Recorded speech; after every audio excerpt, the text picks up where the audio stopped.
Piso, dalawa. Ayan, dala-dalawa. Kanina may apat pa. Pambira.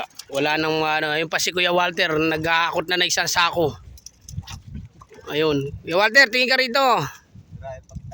Ayan na si Kuya Paul naman. Bato lang ng bato sa taas.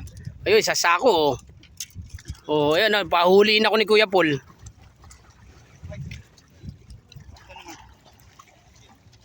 Ayun, Kuya Phil. May lalagyan din siya, sako. Kanina naka-apat siya. Isang hulihan, apat. Ayan, si Kuya Paul, bumabatak. Ako, napagod na sa dami ng huli ko. Nakapagod din palang mag-ano.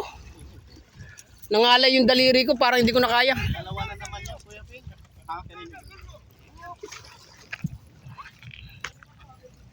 Ayan, si Kuya Paul, nakadali na. Si Kuya Walter, sinundan din. Ayun. Kuya Walter, tingin. Kuya Paul, tingin. Para lang sila namimitas ng lapis. Ayan, apat yan ha. Kukunin yan ni Kuya apat. Kahagis lang ni Kuya Pilo. Muntik na mata. Ayun, dalawa.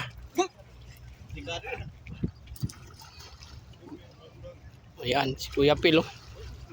Kanina, dalawa, apat yan. Ayun. Sunod-sunod, para lang silang namimitas. Ayun, humagis na naman si Kuya Paul. Lang daw. Pero meron na naman.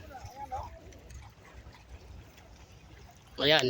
Ayun, bumaloktot din ang kay Kuya Paul. Kahagis lang din. Ayan, si Kuya Paul. Ayun, laki kay Kuya Paul. Kay Kuya Walter, mukhang dragon yun. Grabe kong bumatak. Kuya, akin na yung rod na yan.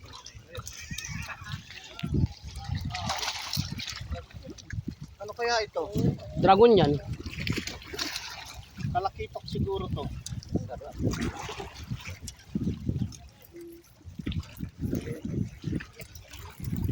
Alakis din.